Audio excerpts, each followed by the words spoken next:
If you've been training abs for months but still don't see them, there's a good chance that you're missing at least one or all key factors needed to show them. The truth is, getting abs isn't about doing 1,000 crunches. It's about a combination of smart training, a proper diet, and a strategic approach to fat loss. In this video, we'll break down the science-backed steps to getting abs in 90 days, and that'll include the best ab exercises, how to dial in your diet for fat loss, and to see whether those YouTube workouts are actually useful or not. That's no fluffs, no gimmicks, just real evidence-based ways to get your abs to finally show.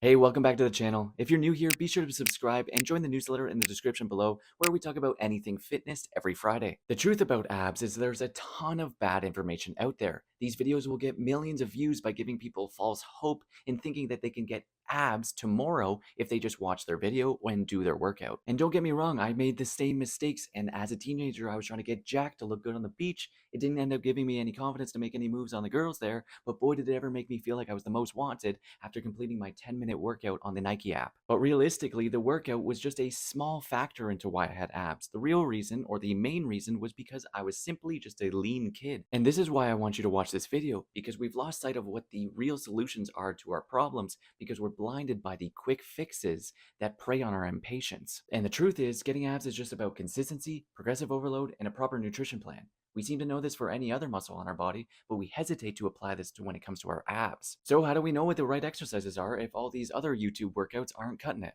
Well, we first have to understand how the abs even work. The main function of your rectus abdominis is to flex the torso, or more specifically, flex the lumbar and thoracic divisions of the spine. As you can see, this is as simply as just rounding your upper half and kind of making a C-type shape with your body. And when we know this, we can weed out all those other bad exercises, or at least not as productive for building the abs, which would be a plank or a twist or even a leg raise when it's performed through just your hip flexors. And all we really need is just two specific exercises: a cable or machine crunch and a leg raise with actual spinal flexion.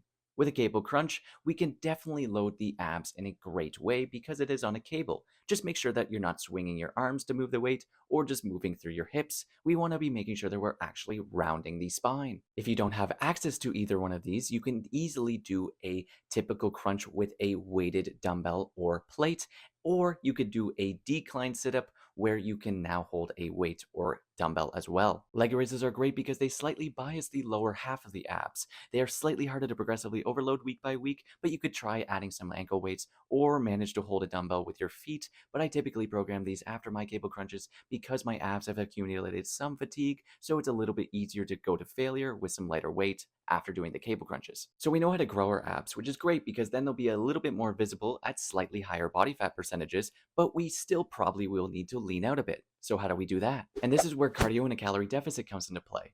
Cardio is an amazing tool in aiding in burning more calories, therefore losing more weight. Just pick something you enjoy, whether that's an incline treadmill walk, or be brave and go on the Stairmaster. Whatever helps you achieve 20 to 40 minutes of cardio 3 to 5 times a day is going to be very ideal in being a helping hand. However, it is not the foundation of what helps you show your abs. Looking at your diet and eating under the amount of calories that you burn is going to be what helps make your abs actually visible. But how do we find that number that we have to eat below of? Well, you just have to go on a simple calorie calculator, put in your information, and it'll give what we call your maintenance calories. The number that it gives you isn't always exact, so be sure to weigh yourself every day or weekly to see if it's actually staying at the same weight. And if you are staying at the same weight day by day, then it is your maintenance calories. To be in a deficit, all you have to do is eat below that number, whether that's 300 or 800, and you will start your journey to see your abs. So if we put everything together, the quickest way to see your abs would be to program some cable crunches alongside some leg raises, just focusing on rounding our spine, and eat less calories than we burn each day while throwing in some cardio to make it a little easier. When truly wanting to maintain anything in our lives, just be sure to remind yourself that things take time. Just like any other muscle, your abs will take consistent work to grow, and with the gradual approach through diet, you will definitely see your newfound physique and be able to maintain it if you just take the long road approach instead of a quickest route. Be sure to like and subscribe and join my newsletter in my description below where we talk about anything fitness every single Friday. See you in the next.